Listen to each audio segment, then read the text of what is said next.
One last thing that I would like to do, because that's a problem here, is if you click quickly on these panels, you'll see that you can break the site. And also, featured work, you can see that the tweening is getting delayed by actually clicking crazy on those panels, which, you have to program for the worst case scenario. So we are going to fix that right away. And for that, we'll go actually to our main container. And on the second layer where we have our project panels, we'll actually create a variable. So that'll store the project array, store all of our project panels. Let's say var project array equals new array, and let's push all of the project panels into it like that. Now we'll create a function which, first of all, takes the event listeners from all of our project panels.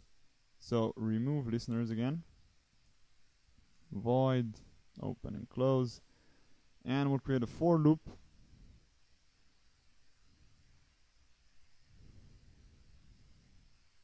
and we'll go through all of our project array items. So length,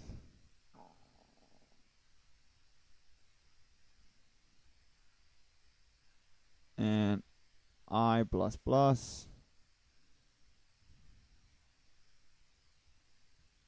Let's align this a bit. Okay, cool. And let's also copy and paste and say add listeners.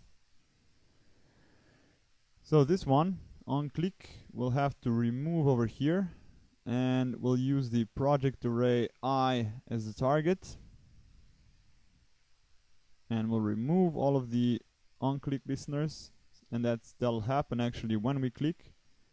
And we'll also add our event listeners back once we cancel our full project panel.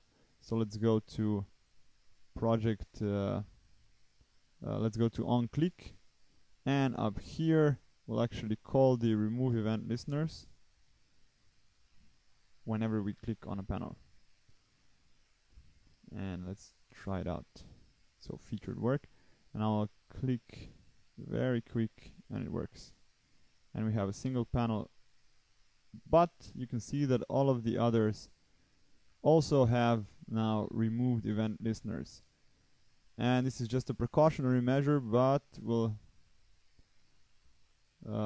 keep it that way. So we'll keep it that all of the event listeners get removed, and now also all of the event listeners will be returned once we click on our full project panel. Close button. So we have on close over here.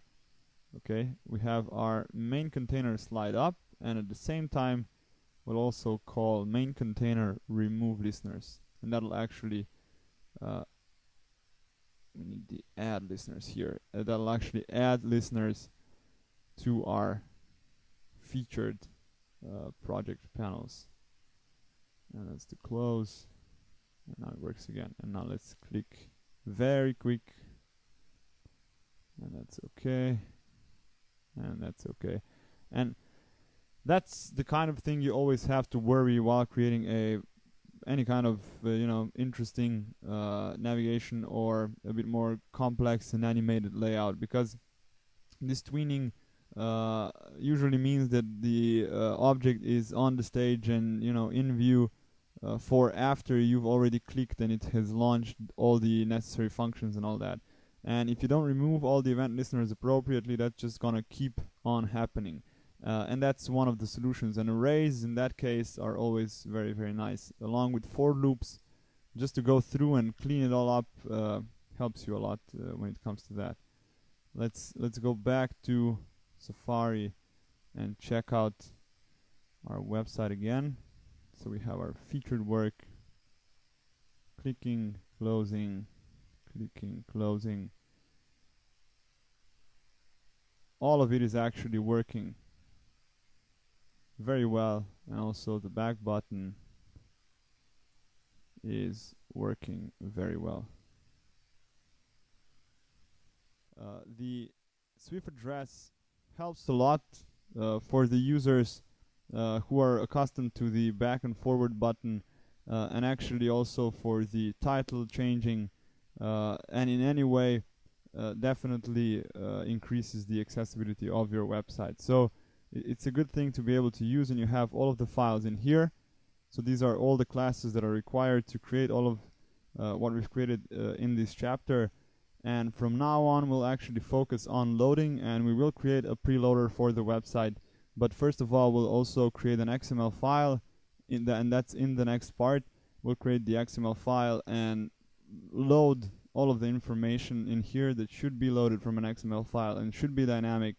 We'll load that from the XML file, load all of the images, and so on. Okay, so thank you for listening again, and hopefully I'll see you in the next part.